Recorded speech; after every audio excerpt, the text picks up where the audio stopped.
I'm doing That First Heard, entertainment, pop culture, things like that. Been a really long time, but I figured I'd check up on Meghan and Harry, see what's going on. This here is from Geo News Entertainment. It's called Prince Harry Looking Weaker and Weaker Since Meghan Markle Took Reins. Let's see what we got.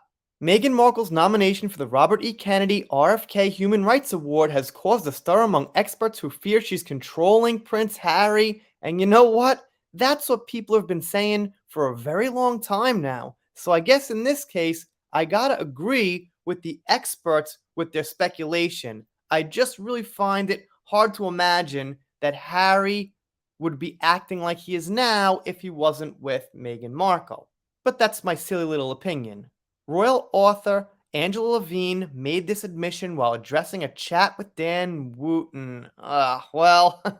We don't like Dan Wooton whatsoever, but I happen to agree with where they're going on this. According to Sky News Australia, she began everything by admitting, "It actually makes me feel sick that actually Harry, who was close to his father until he got married, actually felt he could accept money and an award for trying to prove that his family was racist. There's zero proof."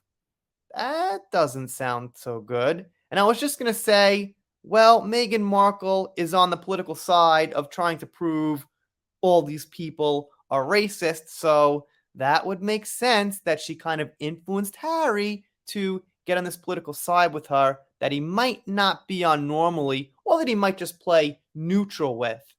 Before concluding, she also claimed he's obviously doing what he's told. I mean, he's becoming weaker and weaker, and Meghan just gives him orders, it seems, and he does it.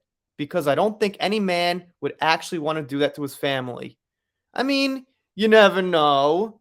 I'm sure there's things that go on inside my family that you can't guess. I'm sure there's things that go on inside your family I can't guess, and so forth. But in general, I tend to think it's got to be a really, really bad situation in your family to turn against them and say things like that. So that's why I tend to think that this person's right about what they're saying. I guess Dan Wooton is just someone she was talking to. I guess he's got nothing to do with it. Just his name, seeing it is a little bit, reminiscent of some bad memories, you could say. But for the record, it's just a mention. So that's the news they got here. And as you guys might know, Geo News has really skimpy articles, so I took another one just to try to catch up generally on what's going on. And their next one, from November 25th, says, Meghan Markle hits back at America's laziest interviewer, tagged with new photo.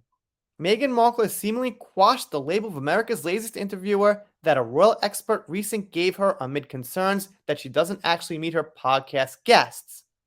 As per Hello Magazine, the Duke and Duchess of Sussex were seen standing with an American poet, Amanda Gorman, a guest on Meghan's Spotify podcast, Archetypes, who took to Instagram to share the photo ahead of her appearance on the show this Tuesday, November 22nd.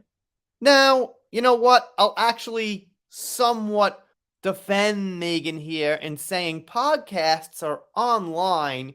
You're not always meant to meet the person, and that's okay. If you do meet the person, all right, that's great, but it's not totally expected.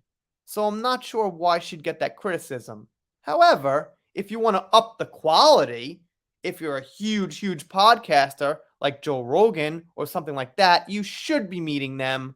But I guess I'm trying to say it's not totally necessary these days. It's not totally expected. However, yeah, all right. I'll meet them halfway on that criticism.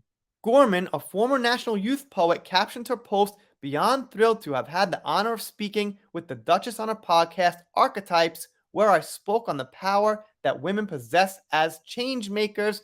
Thank you so much for having me." Well, yes, women definitely are change makers, but that's because human beings, and based on what they do with their work, with their life, with their time, are all change makers. So, I don't know. Let's just move forward into the future instead of fighting black versus white, man versus woman, whatever it is. Let's just say everybody from now on and stop the division. I get it. Women were an oppressed group for a long time. They couldn't vote. There was all kind of things that were bad with the US. But moving forward from this point in time, if you're going to keep fighting the past, It's not going to help anybody. It's going to keep us divided. That's just my silly little opinion on that.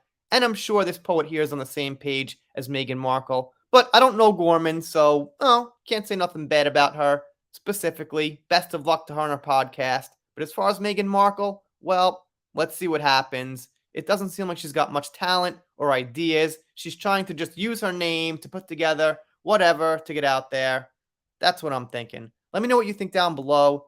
Doing shout outs, special thanks, things like that. If you're not subscribed here, well, consider it. If you don't consider it, I'll be sad, but I'll get over it. Done here for now. See you next time.